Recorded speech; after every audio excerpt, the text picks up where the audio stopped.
Hi, happy to have you here. It is very hot right now, and also the windows closed because it's way too loud in the city, so I'm very much dying of heat, which is why I'm in a sports bra. I cannot put on an actual t-shirt right now. It is just genuinely way too hot. And I am also currently in my bedroom on my bed with kitesurfing stuff behind me, and you can't see my bed right now, which is good because it's an absolute mess.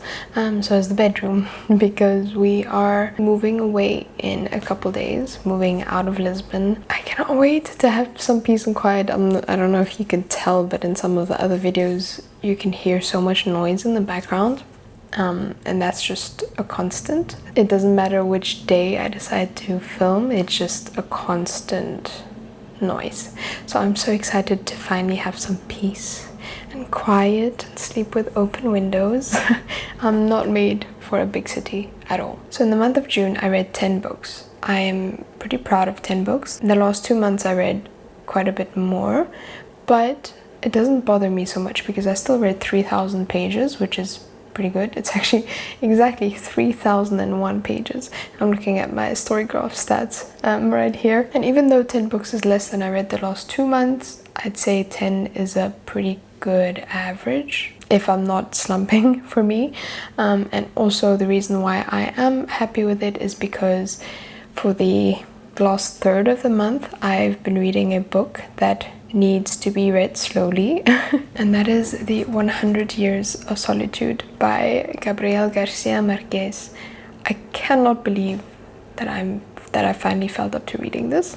As you can see, I don't know if you can, but I am almost done. I have literally 38 pages left. However, I am filming this on the 2nd of July, so I'm not going to include this here since I literally haven't finished it either. However, I've been reading this for the last maybe 10 days or so, and it's 422 pages, but I've been really taking my time with it. I really didn't want to rush it. I just wanted to be taken along for the journey and just experience what 100 Years of Solitude is. But I'll give you a little spoiler. I've been really loving it, and I'm so happy that I finally decided to read it. It's been on my TBR for, I think, literally for forever. But anyways, we'll talk about this next month. So for my monthly stats, I read 3 physical books, 2 manga ebooks, 1, 2, 3 ebooks, and then 1 audiobook and 1 book that I kind of read half ebook, half audiobook. So a pretty good mix. I finished 9 fiction books and 1 non-fiction. I read 2 around the world books, and my average rating for the whole month was 4.13 stars. That is super good. This is the first month that I have been kind of reviewing my books as I'm reading them in my pocket notebook. This is literally my first page was a review, or not review, but I guess my thoughts while I was reading a book, and this honestly made me take in the book so much better, and I think I could appreciate them so much more too because I was taking them in and really seeing what the author was doing. So highly recommend. But this is what I'm reading in my little notebook here. The first book I finished was 20 Hours 40 Minutes, Our Flight and the Friendship by Amelia Earhart. I read this because I've always been fascinated by Amelia Earhart either way, but also I am a pilot myself, and I discovered how nice it is to read about a pilot that is also a woman and her experience, one with just being in a male-dominated field,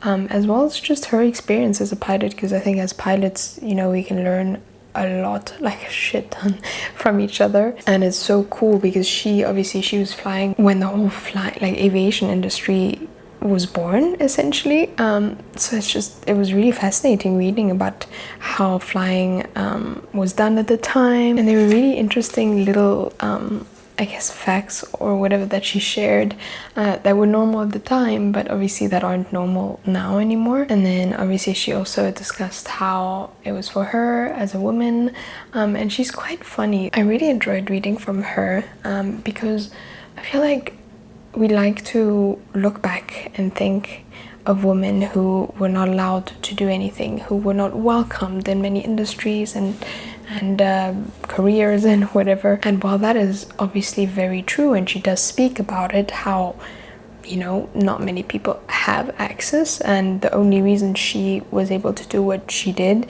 is because I assume she came from a pretty wealthy family. I mean, she speaks about how she just bought a plane, just begged her dad for flight lessons and so on. So I do assume she did come from a wealthy background, but that doesn't change the fact that she did still obviously face men being uncomfortable with her being there.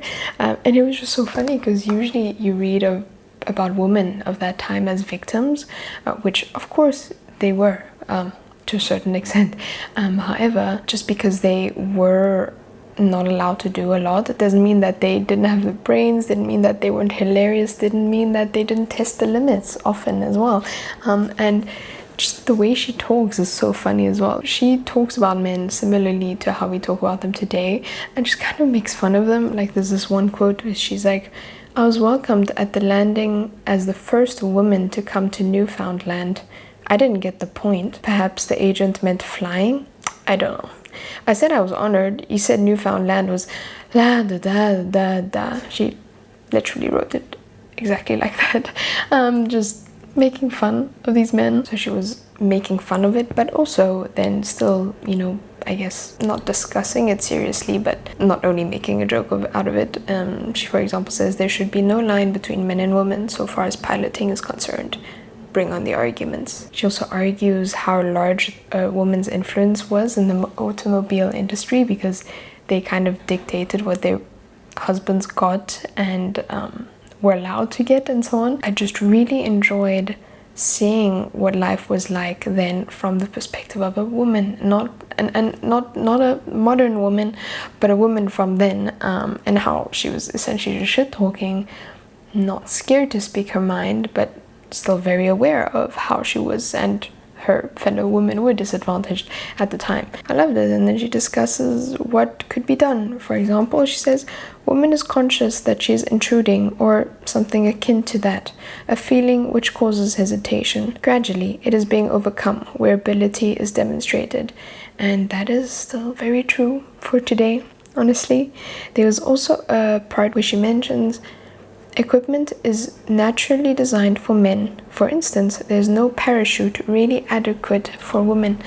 And it's very funny because I'm not done with it yet, but I am listening to the audiobook of Invisible Women. It's obviously about the gender data gap between men and women, and it's so interesting reading, you know, what she mentions here, and it's still very much being the case today in 2026, or well, 2018, when that book was written at least. I just really enjoyed this. You could see that she was writing for a population that had not really heard of the concept much and who might have never even seen a plane ever, you know, and her describing what flying was so cool, especially to me as another pilot, being able to relate to her and understand exactly what she's mentioning, but at the same time trying to read it from the eyes of someone who has never seen a plane. I don't know. It was just cool. It was very cool. There are two parts of her autobiography, or two autobiographies, I don't know. This is only about her one flight. This is what initially got her kind of known. She was only a passenger on the first, I think it was Atlantic flight. So they flew from the USA to London, was it? England, somewhere at least. And she was only a passenger there, but even just having a woman on the first plane to do that was insane to the people at the time, and so that's what she kind of shares. It is not the best written book. You can tell that she's not a writer, but I kind of love that too, because it kind of again fights the stereotype of women are naturally calmer beings, more creative beings, and more, you know, they do the calm hobbies, the indoor hobbies, and she's just like very obviously not made for it. It's quite funny. I gave this 4.25 stars, and as you can see, it just makes me smile, and I can't wait to read her other autobiography. Next, I listened to the audiobook of Empire of Shadows by Jacqueline Benson. I discovered this book from, I think, Books and Lala. It was cool, it was cute. I think I would have enjoyed it more if I had read it physically. Nevertheless, it was a pretty cute read. I was listening to it while painting by numbers.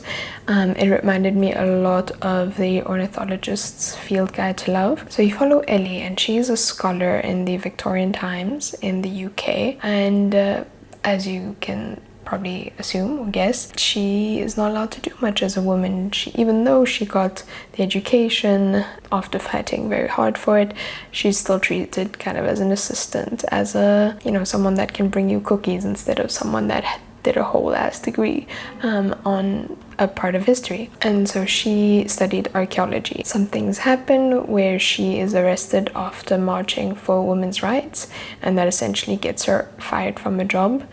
But as she's fired, or after she's fired, she overhears something, steals something, and that takes her on a big adventure in the Central Americas, where she essentially looks for a lost Mayan city. I liked it a lot. I definitely learned a bit about Mayan history, and I liked that there was also a discussion of artifacts and so on being kept in, still to this day, being kept in museums, whether in the UK, US, wherever, but especially in the UK, and kind of the discussion of what belongs to whom, whether the colonizers even have a right to keep those, have those, even taking them out from where they were found, you know? And I think it does a pretty great job at discussing this, because Ellie obviously is an archaeologist and wants to study these things, wants to take them with and dissect them and so on. But even though she believes in equal human rights, you know, she still inadvertently becomes part of the problem, because she also wants to dissect it, study it, and take it with. And in her brain at first it's like, no, but I'm not the bad one, because I don't see them as less than human, I just find them interesting. But what she doesn't realize is that that's essentially the same in a way, and there's very much a discussion on that. And obviously it is a romance. She falls in love with this man. It's quite funny. There's some British mixed with American humor, and it was very cute. I do want to continue reading the series, although I'm in between whether I should read them as an audiobook or whether I should go get the physical, because I think they're more enjoyable as physical. I don't know.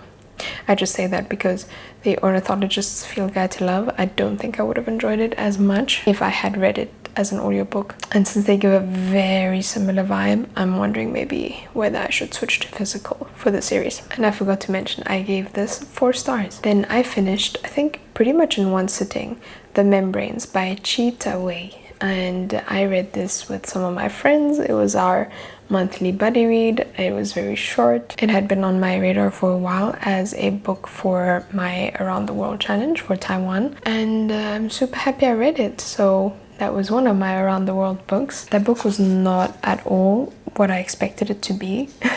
I enjoyed it, and I kind of just went along for the ride. I went into it completely blind, so I did not know what to expect. I didn't even know what genre to expect. I thought it was something along the lines of sci-fi, but I didn't know what kind of sci-fi, to what degree. It was not at all what I expected, and there was such a plot twist at the end that, again, it was just blowing my mind the whole time. So safe to say, I really enjoyed it. I don't really want to say too much because I don't think one should know anything about it before going into it. I mean, it's so short. It's like 158 pages. So I think saying almost anything would be spoiler. There's definitely a discussion of robots and humans. It's very much set in the future when Earth is uninhabitable, and essentially the society now lives under the ocean because Earth got way too hot, which is quite funny saying that now when I'm over here dying of heat. That is kind of the premise, and you follow this one character and you essentially follow their life story and their relationship with their mom in a society where biological parents aren't really a thing, or like it's not the same thing anymore as it is today still. So super mind-blowing book. I thought it was fascinating. There was also very much discussion of a child's understanding of love, which I really liked. It was a very vivid scene, almost horror-like, almost body horror-like. So definitely check trigger warnings maybe, but I thought that was an amazing metaphor for love, for what love even is and what it feels like. And the scene, having been written through the lens of a child, really showed, I guess, what love is when we don't hold back, when we don't inhibit ourselves from feeling it, you know? And then there was also a concept in the book that I really love, and that is the way our skin holds memories, because that's something I believe in, that our skin, our hair, our everything really holds memories. And so this concept was also discussed in here, and I found that really fascinating, and I want to research that more. I want to read more about it. I want to write about it, because I just find it such a fascinating concept, and I've experienced it myself. I mean, my hair is grown again now, but like 6 months ago I cut it. I had it here, I think, and then I cut it to this length, and this was like, it felt like I was dying in a weird way. Like, it was so emotionally difficult to get myself to do that, and then once it was done, it was so much easier to cut it again. So a month or two later I cut it way shorter. Now it's got longer again. I'm gonna cut it soon, hopefully, but I really experienced that, you know, that memories and emotions being attached to a part of me, and I feel so much lighter, right? And I think if I feel that with hair, I wouldn't be surprised if it was similar with skin, because I think we underestimate how much we carry with us sometimes, and how sacred our bodies are, and really every part of it, not just what you see as a whole, but every single aspect of it. So that was really fascinating to read about, and I gave this 4 stars. I am so hot right now. But let's go to the next book. Next, I read a June release, and I read The Unicorn Hunters by Catherine Arden, and I gave this 4.75 stars. I read this for her kid initially, but I also loved the Bear and the Nightingale or the Winter Night trilogy by Catherine Arden, and so when this came out, I was like, ooh, let me give her a try again. Let me see if I can maybe start calling her a favorite author. I think I can now. I think I can. This was so wonderfully written. I feel like any author that wants to write any sort of folklore or incorporate any sort of folklore in their books, in their novels, should read Catherine Arden as a study book, because she is so talented at it, and you can tell that she's so well researched. Every time I read her books, I learn about a part of folklore that I was not aware of, and I am now fascinated with both those folklores that she told me about. This one specifically is set in, I think, is it the 1490s or so, and so this one is set in Brittany, and it's actually exactly where my mom's from as well, so that was really cool. I wasn't even aware that it had its own folklore, so that was added another layer for me of learning about it. And apparently the main character is based on a woman who really existed, who was called Anne of Brittany, and she kind of took her story, I mean, you know, at that time it was so hard for a woman to fight back, to do what she wanted, to say no to what she didn't want. Essentially, she was forced into marriages and so on that she didn't want. Catherine Arden decided to write her story, but what if she had access to the folklore and the power that came with the folklore? And so it was such a fascinating read, and then, you know, knowing that it's based on someone that really existed, and just sitting there and thinking, oh, I really wish that this was her true story, you know, because if you read her story, like, my heart breaks for her, what she had to go through. I just wish that was how it had really ended up for her. But anyway, you follow her, and she's so intelligent, she's so smart. I loved the straight up just genius of the women in this book.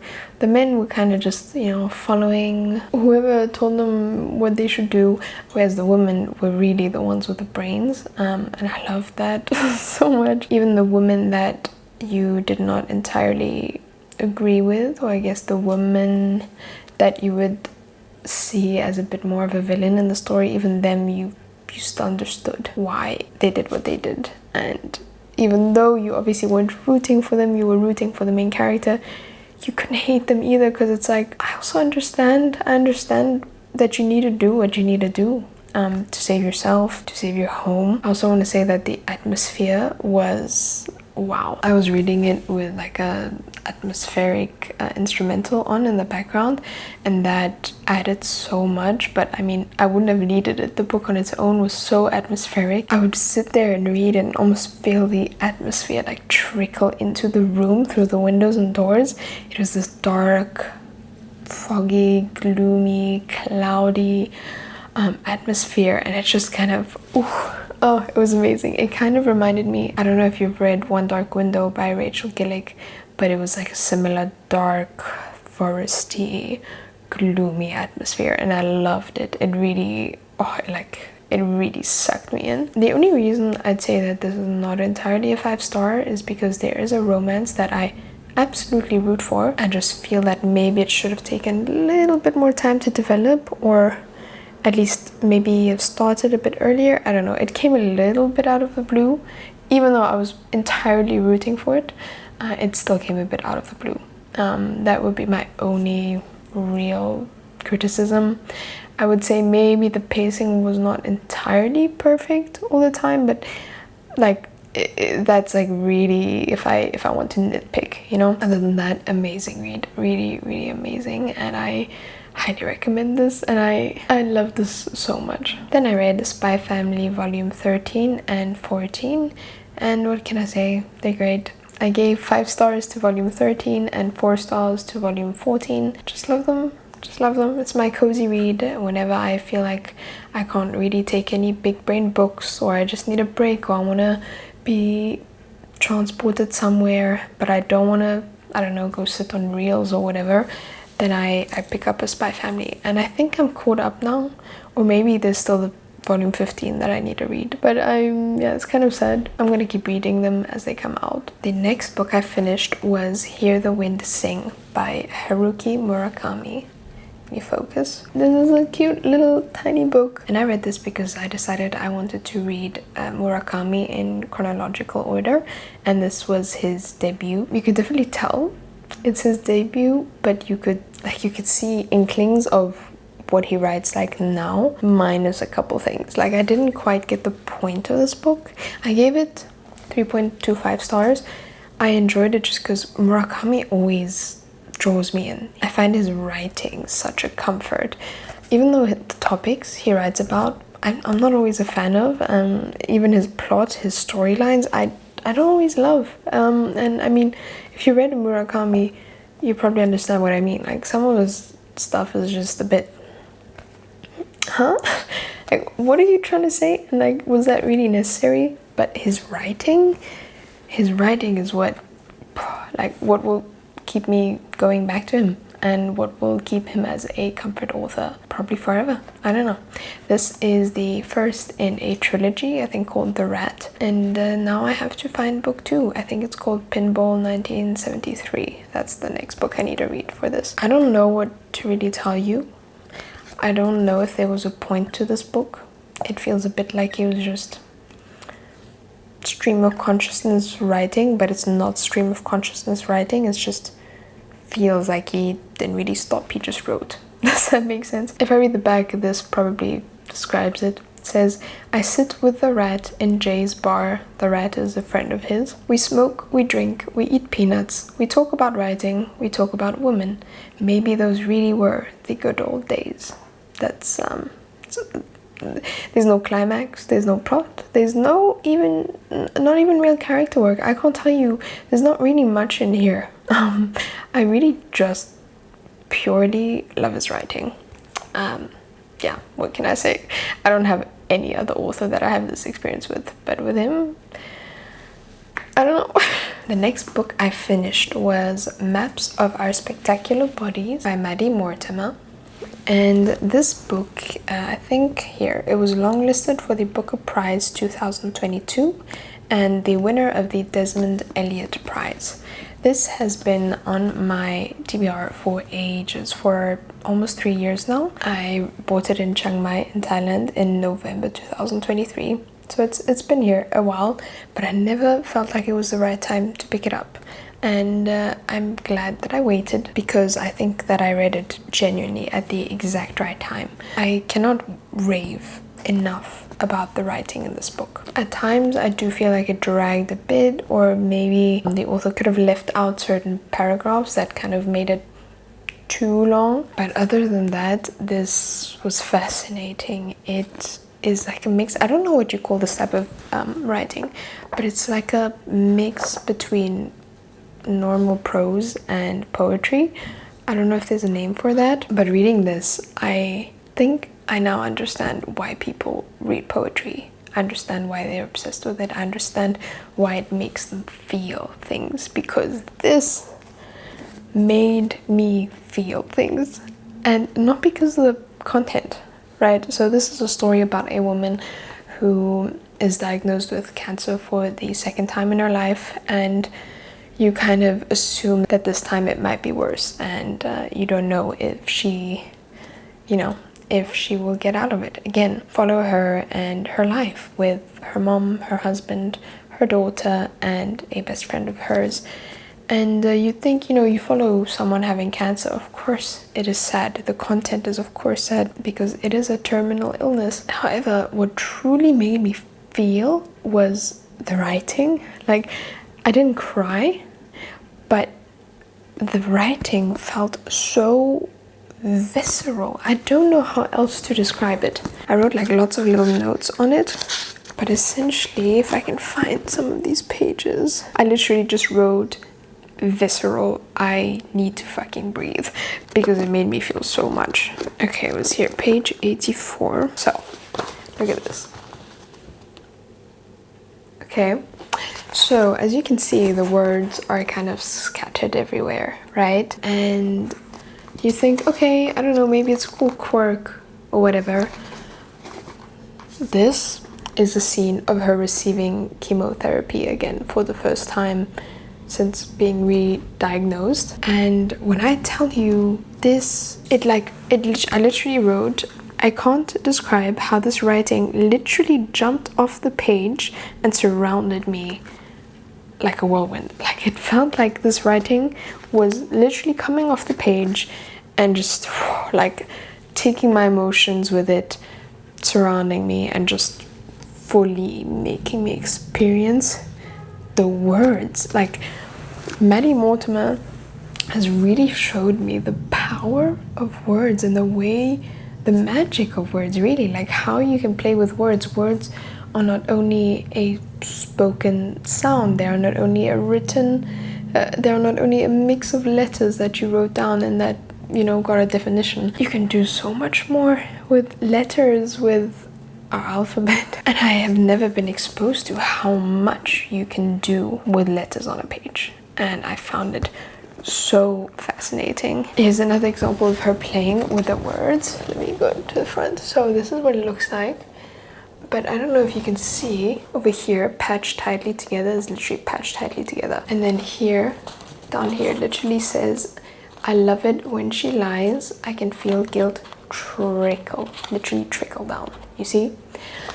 This is what I mean with, she played with letters and words in a way that I've never seen before, and my perception has forever been changed. Genuinely, it was such a unique experience, and I can't believe that more people aren't talking about this. I mean, it literally won a prize.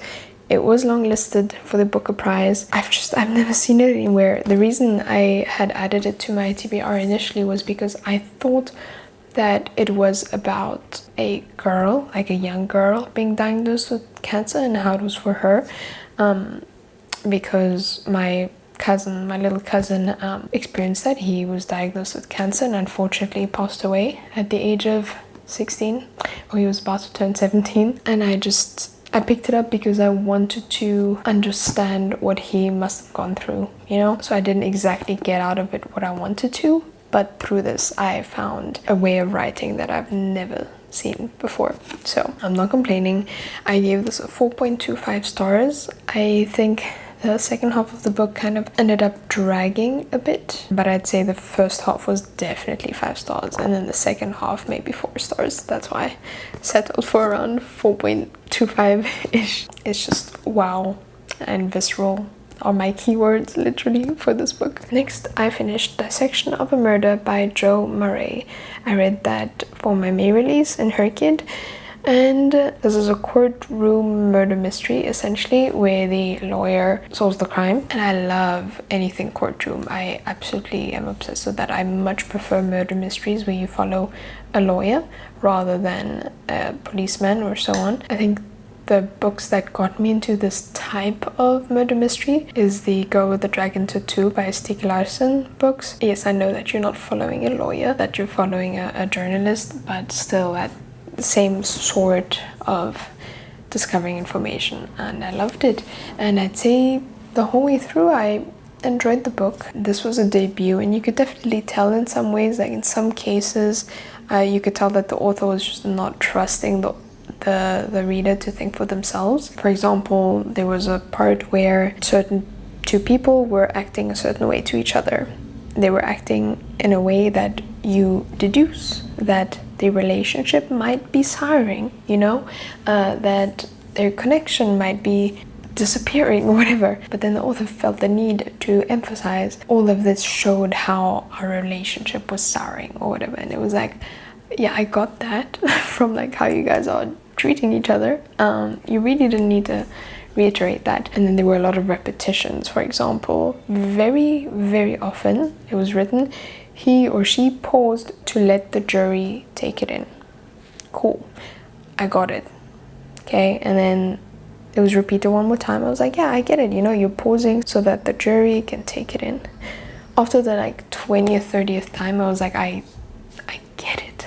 It's okay. You know, you can just say she paused or she took a breath to steady herself or whatever. But it just, yeah, after a while I was like, dude, it's okay now. I get it. So that's my main complaint with the writing, but it's not too bad. I mean, I think for a debut it was really good. These are mistakes that I'm okay with in a debut, and I think these have great potential to be improved in the future, you know? My real complaint, however, and the reason why this book ended up being 3.5 stars and not higher, is because the plot twist. The plot twist made me so mad, because a good plot twist, right? A really well done plot twist is not how shocking it is. A really well done plot twist is you have the plot twist at the end of the book, and once it happens, you look back and you think, whoa, how the hell did I miss that? You know, there were little hints along the way, and it just kind of has to make sense, you know?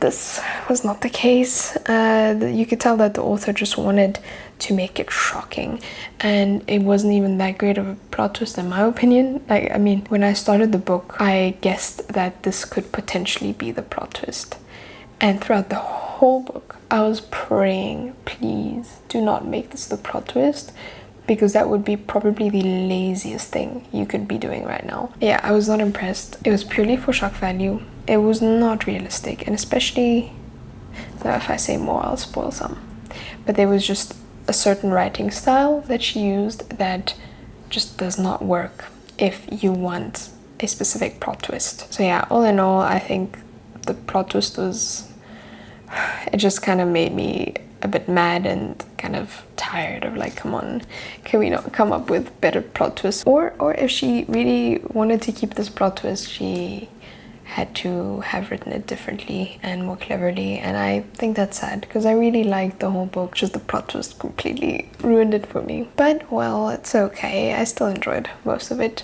And then finally, the last book that I finished in the month of June was The Yield by Tara June Winch. This is the book that I read half as an ebook, half as an audiobook. This was my final Her Kid book, and it was also an Around the World book for Australia. I gave it 4.25 stars. I thought the writing was gorgeous, was really gorgeous. You follow 3 perspectives, and it centers around Aboriginal people in Australia and how they were treated, their history, and how they are still treated to this day. And often when you read stories about the native people of a country, of a land, authors tend to focus on certain aspects of their history, of their culture, etc. But Tara June Winch decided to focus on language, and I love that, because honestly, language might be the most important thing we have. Without language, we literally have nothing, right? Language literally creates our reality, shapes our memories, and is just deeply rooted in literally in everything that makes us human, right? And so Tara June Winch, discusses that, brings that to the forefront of how important it is to keep the language alive as well. And it was just a fascinating read, and it has brought out some fascination in me for dictionaries. I'm a big language lover. I want to learn / understand / speak as many languages as possible. Dictionaries is just not something I really ever properly used. I mean, nowadays with Google Translate and Google, telling you all the definitions immediately, we haven't really used dictionaries as much nowadays. But this has just brought out a fascination of dictionaries in me, and how much a dictionary is not just about the definitions of a word. A dictionary literally carries memories as well, and carries whole concepts and whole ways of thinking, whole cultures in them, because of the words that we deemed important in our languages. I have even more of an appreciation for dictionaries now, because one of the languages I'm learning right now, it's not on Google Translate. You can't just find an easy translation online whenever you want to. Whenever I want to know a word, I need to physically go grab a dictionary and open it up. And even then, English has a lot of words, but sometimes another language will not have a concept that the English language will, and then vice versa as well. And it's just fascinating reading. You'll have one word which maybe in English is just a word, but in another language it's a whole concept, and there's so much history and culture and everything influencing a single word, a single concept. I don't know, I loved it.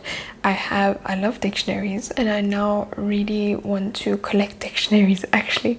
So thank you, Tara June Winch, for awakening that fascination, and also that understanding that dictionaries and language and words are so much more than we think. All in all, you can probably tell I'm pretty happy with this month's reading. The Yield, I think I finished it on the 23rd of June, and from the 24th onwards, since then, I've been reading this for 10 days now or so. I'm gonna try and finish it tonight. I can't believe that I can soon say that I have finished this book. Super excited to be able to say that. This would have been my 11th book. It is not, but you will hear about it next month. Either way, thank you. If you've read any of these books, if you want to read any of these books, if you have any other thoughts on any of these books or concepts I mentioned, please feel free to chat. And if you're still here, thank you.